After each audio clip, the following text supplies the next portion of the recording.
Thiago, this is Jordan from the Knuckle Hub. Congratulations on your performance. Great seeing you in the ring, veteran of the sport. What's next for you? I'm going back to retirement. I pretty much was already retired, but didn't make any announcement or anything because I wanted to do one more, and this was it. Unfortunately, didn't go my way, but I've been fighting professionally since I was 15 years old. Took this fight in 8-week notice. I lost my mother on April 5th. So I've been through a lot, and I put my family through a lot already. And I'm happy being a coach, living the life that I live. I got no regrets, unfortunately. I mean, it's almost impossible to go out on top, when you compete at this level. But I'm happy with the man I see in the mirror, and on to the next one, right? My condolences, brother. Thank you for that. Thank you. Career-wise, I noticed something that you graduated from the police academy. Is that something that you're going through career-wise? Oh, no. I respect law enforcement, big time. I was gonna become a cop right after, leaving the UFC, but then I got my BKFC contract, so that changed it up. And then a lot of things start happening outside of fighting.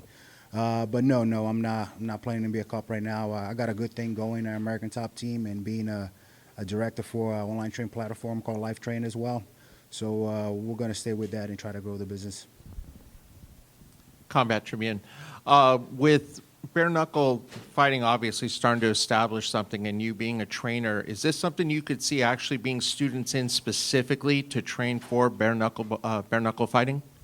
Yeah, I mean, it's pretty much boxing. You got to focus on a few different things and a high guard, different blocks and everything, but it's mainly boxing, at the highest level. You got to be very precise with your punches. You got to make sure that, you're fast, you have a high guard. So, yeah, I mean, I think bare knuckle boxing is, it is here now, and we all know about it. We're all excited to be here. It's an honor, to be able to compete 3 times in this organization, become their first middleweight champion, and I'm honored to be here, man. Again, it didn't go the way I wanted, but I've been around this business for a very long time. I know that one man needs to win, and congratulations to Mike Perry. Thiago, right here in the middle. Gabriel Gonzalez, Cage Side Press. Thiago, can you just walk us through a little bit of that ending of the fight? Obviously, I think a few fans are wondering, like, wait, what's he feeling? What happened out there?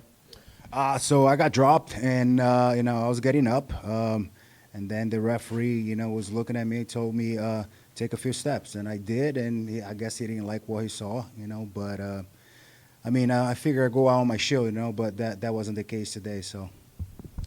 And then obviously fans who have followed your career know you've had quite the highlight reel and just a lot to be proud of. When you look back at it, just what are the biggest moments that you're very proud of and you'll remember fondly for your life?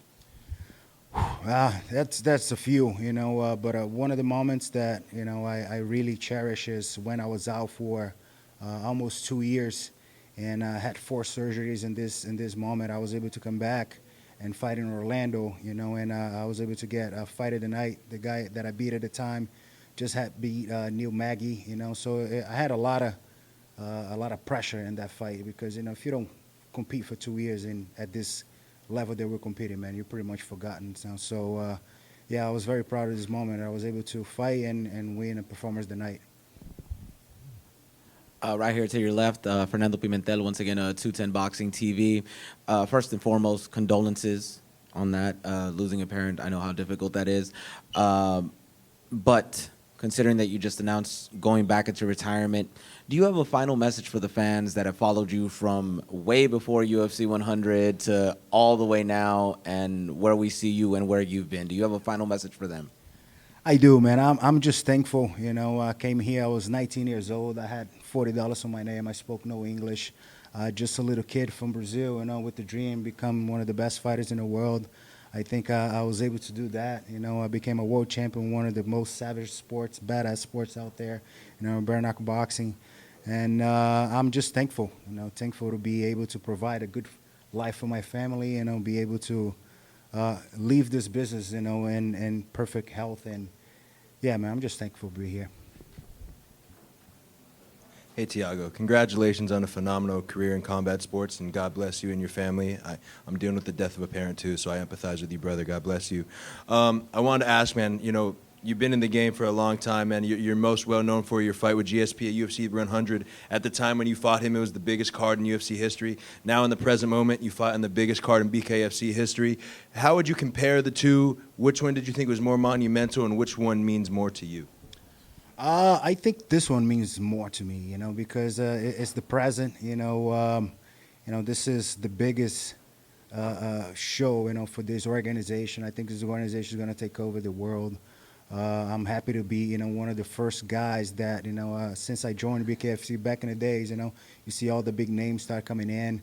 So I was able to, kind of like break ground in a way, you know, and become the first champion at the middleweight division. So, yeah, definitely this card, you know, was definitely special for me, especially after everything I've been through, you know. And you fought so many big names throughout your career, but fighting Mike Perry, I mean, the guy's becoming a bona fide superstar in all of combat sports. How big of a superstar do you think he truly is? He's the man. You know, Mike is, you know, the real deal. You got to respect his history. You got to respect what he was able to accomplish, you know, inside of the octagon and inside of the square cage. All right, Thiago Pitbull Alves, I got one more for you back here on your retirement here. This is crazy to hear this. Absolutely, man. Big face Knuckle Town official. Thiago, not so much a question, man, but you've been such a huge name in combat sports for the last decade plus, man. From all the media and the fans, man, thank you for a great career. We really appreciate you. Thank you. Appreciate it.